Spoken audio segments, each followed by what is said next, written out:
Hi, everyone, and thank you for joining our info session on Senate Bill 6089. I'm Eric Corman, CEO of League of Education Voters and the parent of a child of the global majority who's a junior in the public school system who's accessing special education services. This is going to focus on what Senate Bill 6089 does and to give you some perspective on the landscape a little bit and introduce you to some of the folks who might be doing some of the work. It's not going to be League of Education Voters, just wanted to put that out right away.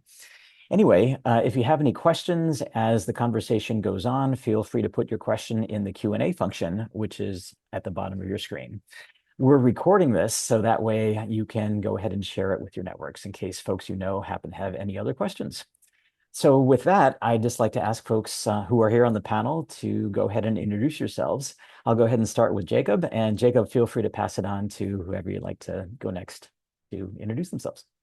Thank you. I'm Jacob Vella, he, him. I am the Chief Policy Officer at the League of Education Voters, and I'll pass it over to Nathan. Hi, everyone. Thank you for being here. Nathan Driscoll, also Chief Policy Officer at the National Center on Education and the Economy. Pleasure to be here. I'll go. Okay, Hi, thank you. everyone. Bishwal, he, him pronouns. I am the program officer at the Gates Foundation. Happy to be here and pass it to Mark. Hi, good afternoon. My name is Mark Teo. I use he, him pronouns, and I'm a senior program officer at the Rakes Foundation. Thank you. Great. Well, thank you all for being here. And once again, if you have any questions, feel free to use the Q&A function at the bottom of your screen. And Jacob, why don't you go ahead and kick it off to let folks know what 6089 does? Great. Thank you so much. Let me just get my slides up and I can get going.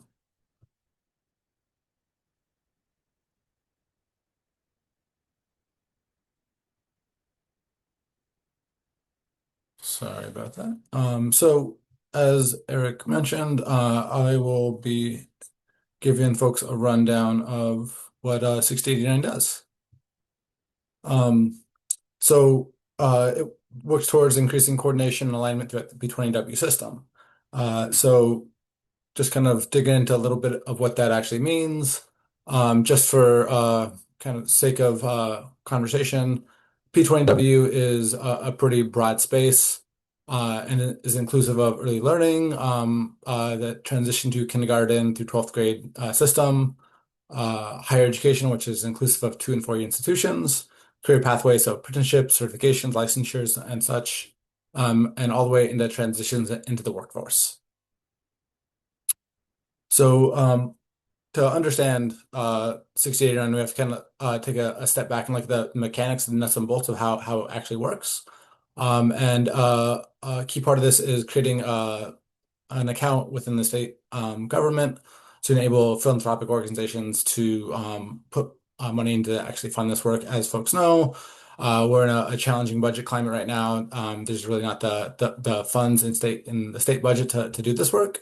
So this will enable the work to move ahead when otherwise it would not be a possibility. And so OFM, the Office of Financial Management, will be contracting with a nonprofit organization to facilitate this work.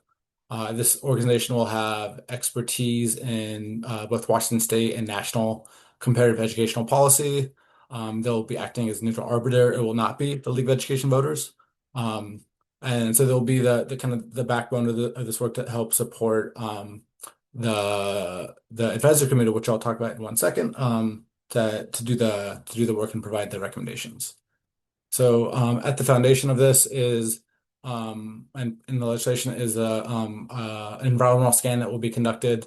So this is essentially to understand where we are at today. So this will take a look at all the different entities, bodies, and boards across the P20W system, and look at what their strategic plans are, what their goals are, what their work looks like, what their metrics for success are, to really see where we're at in the present day and where we're pointing to and what direction we're heading for the future. But also to take a look at what we're doing right now, what we're doing well, what we could improve on, or where gaps might exist. So just reaffirming that this is part of it is to really do understand what we are doing well, because we are doing a lot of great things across the state of Washington right now. and sort of make sure that we understand why and how those are doing well. So that could really inform our pathway forward. So as I mentioned a second ago, part of the work will be convening an advisory committee, and this will be done through the nonprofit that's selected.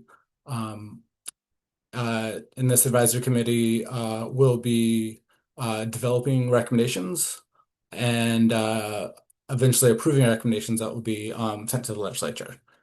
And the advisory committee will be comprised of folks from across the P20W system.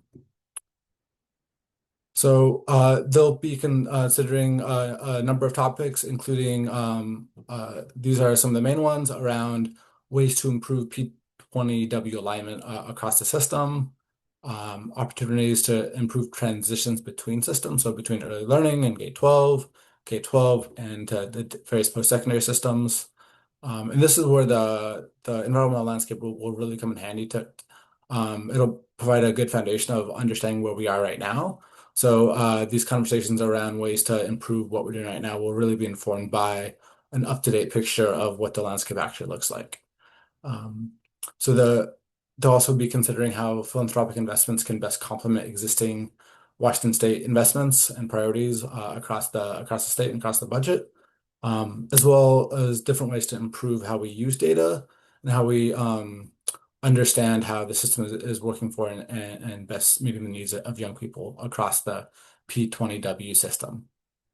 So this process will culminate in the development of a report that will be submitted to the state legislature by July 1st of 2027. So this, once again, will include recommendations developed and created and approved by the advisory committee. And just to reaffirm that the nonprofit organization that will be supporting this work, facilitating the work, will not have any rulemaking or policymaking role in this work. This is really led by the stakeholder advisory committee. And another key part of this work will also be around the P20W data system. So part of the legislation would also require the creation of a P20W data dashboard. And the goal behind this is to make data more accessible and understandable to the broader public, really highlight what progress we're making towards goals we have as a state, as a system.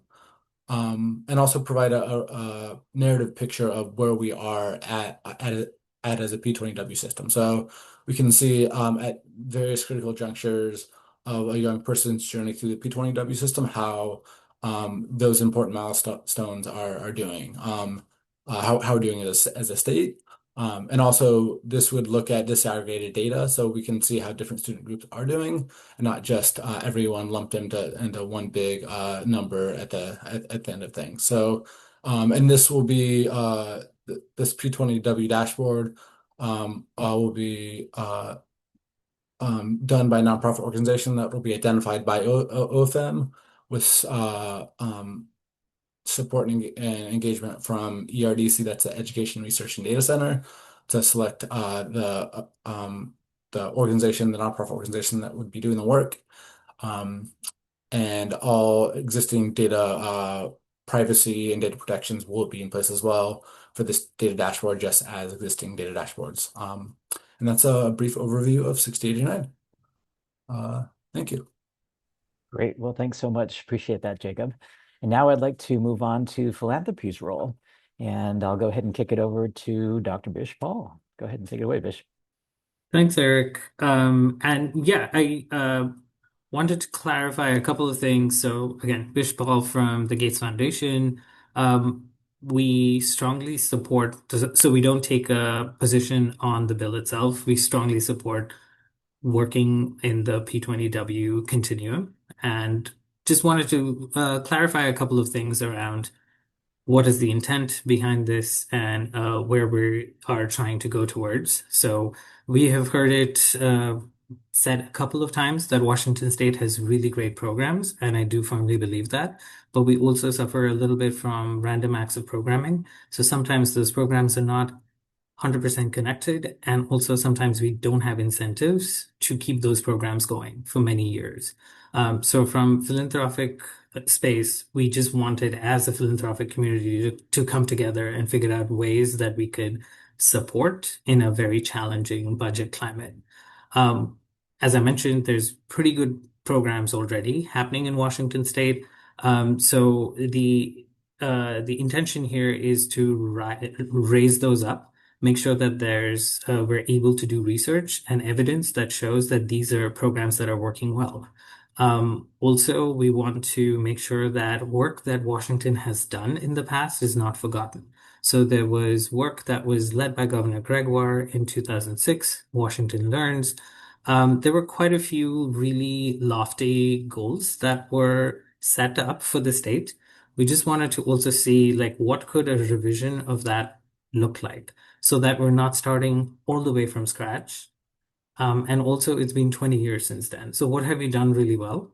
But also what are some other things that might need to change? So we need research and evidence for this as well, such as what has been the impact of AI on workforce and learning. So those things like AI did not exist in 2006. So it would be silly to think that we would be able to use the same recommendations from 20 years ago to help right now. So we just were thinking of what could a revision of that work look like. The other piece was this would just be an update, right? It would be an update of the previous one. It is hopefully existing plans, existing efforts that are aligned. And lastly, it is not supposed to be a private entity coming in and deciding for the state or taking over public. This is supposed to help come up with the process so that we can develop recommendations that then goes through the public process, goes back to the legislature for to go through the democratic process. Also, I know everyone in the state and most people on the call have been on various work groups and have been through some of these engagement processes. And frankly, those cost money. Given that the state has limited resources, some philanthropic funders did think that this would be a good way for us to meet the moment and try to help and make sure that there's a democratic process that comes through. It does sound kind of fast, as Jacob just mentioned. Yes, it is only 1 year long, and it would have to come back to the legislature with recommendations. But as we also said, it's more of an update to the plan. The last thing I would say is there are 5 other states that have done some pretty interesting interventions to both create some incentives, but also to create accountability and also to create some data systems that would help us make sure that we're on track to where we're going. So because of those things, we also thought it would be great for a foundation like Gates. And then after me, you'll hear from Mark too, some of the foundations who have done work across other states and learned from the other states. With that, I think, again, just wanted to make clear that the intention here was the bill would help the states seek philanthropic support, and that's it. It would just seek this philanthropic support. Philanthropy would not be dictating what the actual policy changes in the future or funding changes in the future become. With that, I'll pause and I'll hand it over to Mark. Thanks, Vish. And to introduce, for those who are unfamiliar with the Rakes Foundation, the Rakes Foundation partners with young people and community leaders to strengthen and increase opportunities for all. By investing in concrete solutions and building trusted partnerships, we help more people and more places thrive and contribute to a stronger society. In education specifically, we focus on systems level change by strengthening alignment from early learning through K-12, post-secondary pathways, and into the workforce. We are particularly focused on improving outcomes for students who have historically faced barriers to opportunities. In our work with schools and school systems, we observe that our education systems are still largely designed and governed in silos. Students move from early learning to K-12 and on to post-secondary and into careers, yet coordination across these systems remain really uneven. So this work is really important because it strengthens alignment across the full P20 to workforce continuum. It builds on existing work that's happening here in Washington State rather than starting over. And by reviewing current initiatives, identifying shared goals, and creating clear common measures, including this public-facing P20 workforce data dashboard, Washington can take steps to reduce fragmentation, focus limited resources into create more effectively drive education efforts, and increase transparency in the state. We also know that the biggest gaps in opportunity and outcomes often show up at those transition points, right, between K-12 and post-secondary and from education into work. And so we hope that this work leads to greater coordination and shared accountability that can help ensure that every student, regardless of background or geography, can navigate a clear and supported pathway forward. We've supported work similar to this in states like Maryland and Mississippi that already have aligned education systems and have also partnered with organizations such as the National Center for Education and the Economy to improve coordination in education efforts. In those states, clearer statewide vision, a stronger cross-sector coordination and collaboration, and shared metrics help bring coherence to education and workforce systems. And so we believe that Washington has an opportunity to build on all of these strengths and continue leading in the space. And so we look forward to being a partner in advancing this work. Thank you so much, Bish and Eric. Great. Well, Mark, thank you so much. And thank you, Bish. Before I go to Nathan, if you have any questions, feel free to use the Q&A function that is at the bottom of your screen. So Nathan, from your perspective with the National Center for Education and the Economy, what are you seeing in other states? What have they done? Thanks, Eric. And thanks to all of you for being here. Before I answer your question, I'm going to share my screen quickly, so please bear with me. Can I just get a thumbs up from my fellow panelists that we are good? Thank you so much. Again, my name is Nathan Driscoll, Chief Policy Officer at the National Center on Education and the Economy. And for those who aren't familiar, we are a national nonprofit that studies high-performing, fast-improving, and equitable education systems globally and in the United States. Distills insights and conducts policy analysis to identify commonalities, and then partners with states, districts, educators, and youth to improve education systems based on that analysis. And my goal today is really to use some of that analysis to hopefully help all of you understand how states that are approaching this alignment and coherence issue, what they've learned, and how you might use what they've learned to accelerate your own efforts. Very briefly, this is a landscape map of kind of where we are. I should say we are actually our offices are bi-coastal. We have offices in Washington, D.C. as well as in Seattle. So about a third of our staff are Washington-based, and we're privileged to engage in conversations across your great state. And then we also have partners engage in shared learning and then conduct deep implementation work in a number of other states, red and blue, East Coast and West Coast, and all over the country. And when we look across those states and think about the ways that they've framed their goals around alignment and coherence, these are four themes that I would really elevate for all of you. First is around working with community partners, educators, and stakeholders to foster shared urgency and ownership for learning in K-12 and beyond, for reskilling, and for workforce preparation, preparing for the jobs today and in the future. We also have found that it's really necessary to take the step of affirming a shared vision and strategy that is inclusive of all learners with a focus on equity and those farthest from opportunity. And then that there really needs to be work done to illuminate opportunities for increased collaboration, particularly at intersections, as Mark was alluding to, which is where a lot of learning can be lost at intersections and transitions. And then really a key focus of the work is not only around planning and visioning, but also spurring collective action, taking steps to monitor progress and achieving a shared mutual and reciprocal accountability for outcomes for all young people so that youth can thrive. In terms of the practices that we see across the states that have been most successful in this effort, first, again, we've found that it is really important to start with a future-focused vision and strategic plan.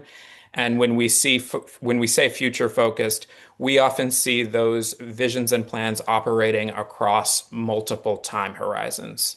So how do you help partners tackle the urgent and pressing problems and opportunities facing them today? And then think 2, 3, 5, 10 years into the future so that your system can be adaptable moving forward. We've also found that it's crucially important to pair national and global insights with knowledge from local intermediaries or organizations who bring deep place-based knowledge. In other words, states need to look out in order to be able to remain innovative and to think about best practices from other places. And national and regional organizations can be helpful with that. But those insights must always, always, always be combined with deep local and contextually relevant insights from state and local groups. There needs to be a local to district to state to regional to national continuum in this work. And then lastly, we've found it's crucially important for states to think about both vertical and horizontal alignment strategies as they start to think about transitioning from visioning and planning to co-ownership, facilitation, and implementation. What do I mean by vertical and horizontal alignment?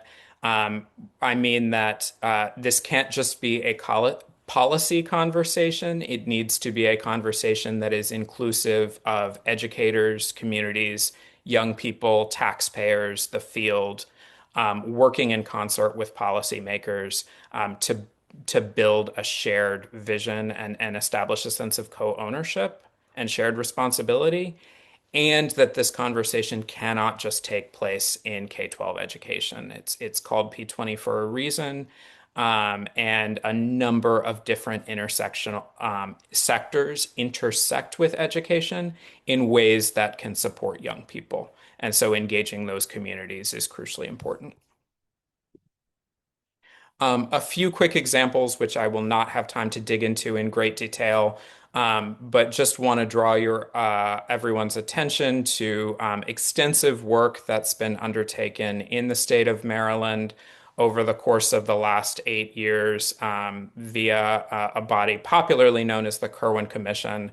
That work has tackled what I would argue is representative of what you're calling the whole of the P20W continuum, from early childhood development and education through to the preparation of high quality and diverse teachers and leaders into college and career pathways, equitable funding, and governance and accountability. That has resulted in an extensive package of legislative package that did a number of things with really transformational impact on the state. A new statewide graduation promise with an aligned system of supports for all learners, a more integrated early learning system with a vast expansion of pre-K for 3 and 4-year-olds, really, really rigorous and bold goals for expanded access to career-connected learning, extensive increase to the minimum teacher salary and new career ladders for teachers that have aimed to address the teacher shortage crisis.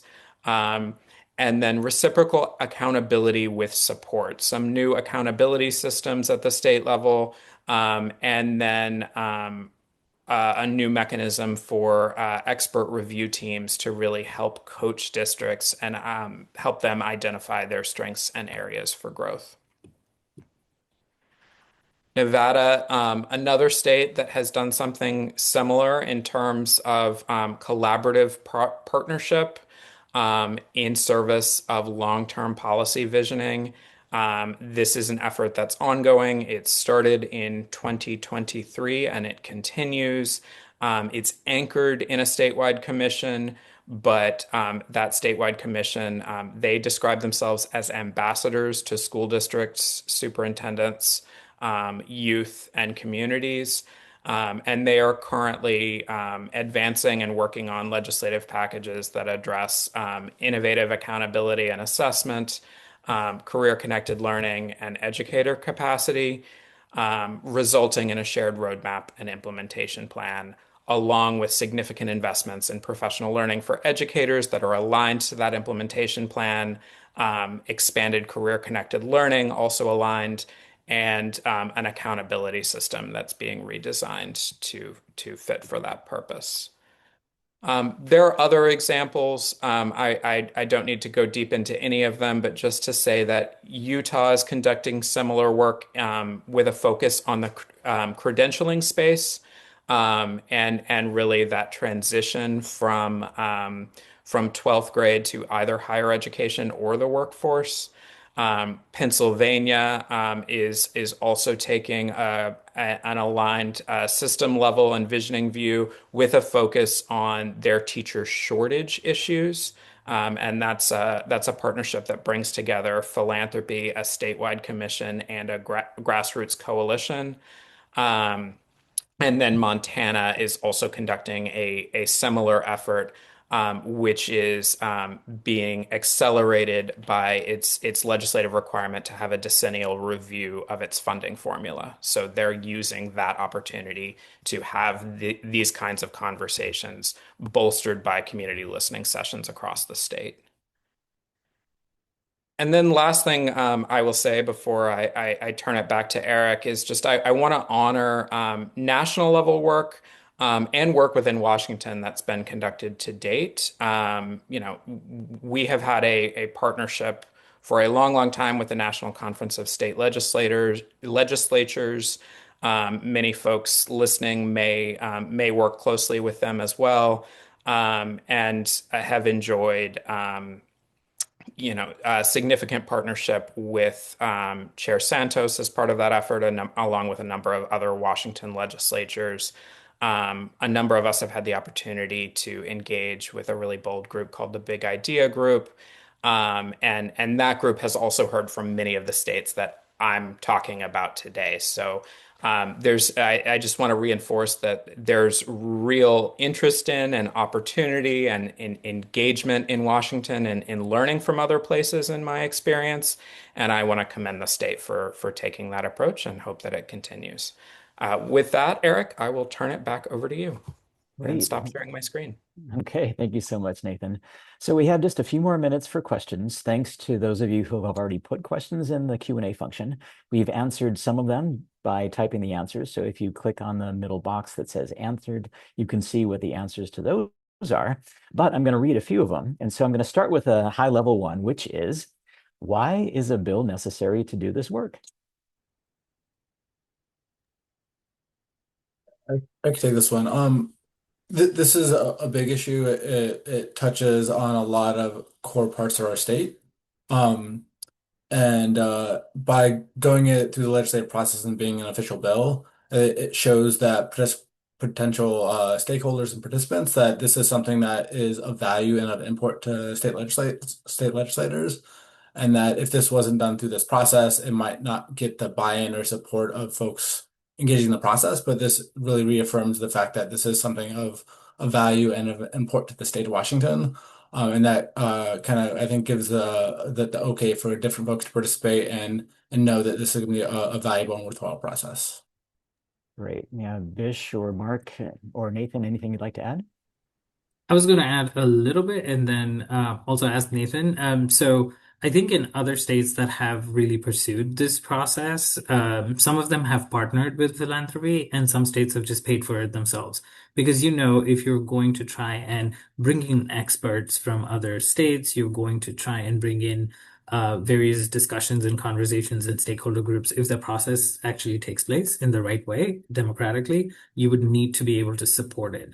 Given it's 2026 legislative session and we do not have any money in the budget, it also makes sense why, while the legislature might be very interested in following this and trying to show that they're really serious about this effort, they're also, their hands are tied with how much funding they might have.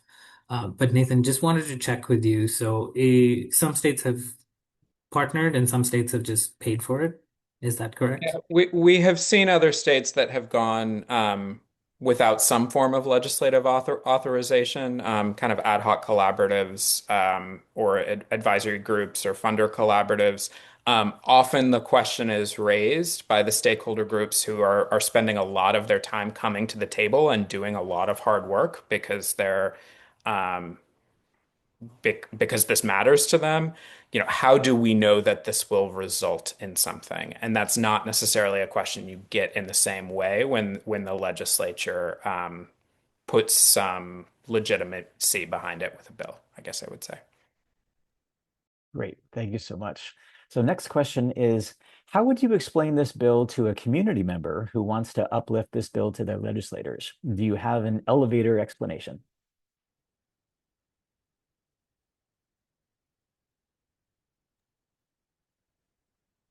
For me, and Radu, happy to chat with you offline to chat more in depth about this. But I think it's just we need to do best and do better for our communities and our young people, and this is a way to go about it in a deliberative, intentional way to really see how we can uplift what's working well and what we can do better on. To really make sure that we're getting the most value of our investment and making sure that we're doing right by our young folks.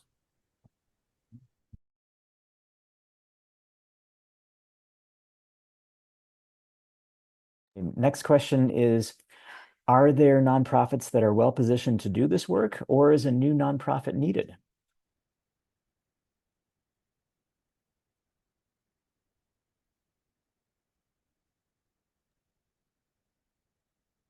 Um,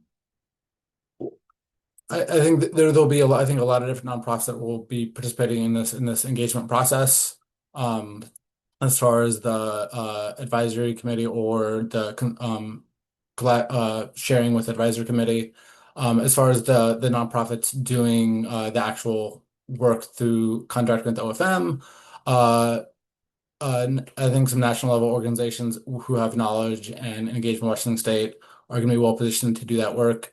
And I think we might have some other organizations across the state of Washington that might be well suited for that work. Lev will not be participating or seeking out either of those contracts, just to make that clear. Great. Okay, got time for a few more questions. Here's one that says, there are already several education to workforce data alignment initiatives in progress in Washington, some of which are also funded by the Gates Foundation. Can you say more about how this work will be additive, not duplicative? I worry that when we spend so much time describing the silos, such as through an environmental scan, that we won't leave enough time to actually break them down. I can start and then Nathan, if you can give some context as well. I think other states have just tried to make sure that exactly to the point of the question, we already have a ton of reports. So we I think a bunch of people across the sector have said there are several different strategic plans that are peppered across the sector, but folks don't have time to read or dive deep into those strategic plans. So the point of the contractors would be to make sure that it's not duplicative and try to see the through line across all of the efforts that are currently already published.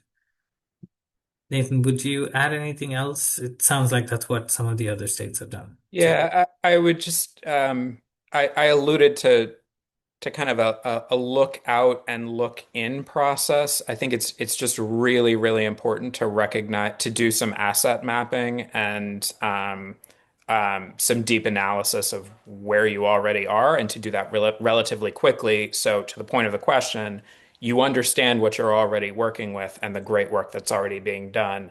and then you're collaboratively thinking about how to accelerate it, complement it with some new ideas from other places, and drive it forward.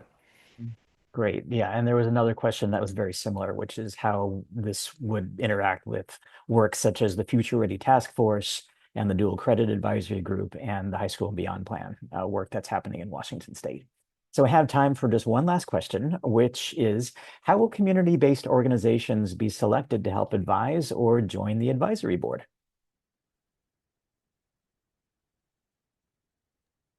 Jacob, you should say more on this, but also I just did want to say while we are bringing in info and like recommendations from other states here, the final decision is with the legislature, right? So some of these questions that are being asked, it is the legislative process. So who will be selected? It will be OFM. It is not shadow government from somewhere else coming in and trying to take this over. When we're the question around who will be selected, there is language in the bill, I think, if I recall correctly, Jacob, that maybe you can say touch more on.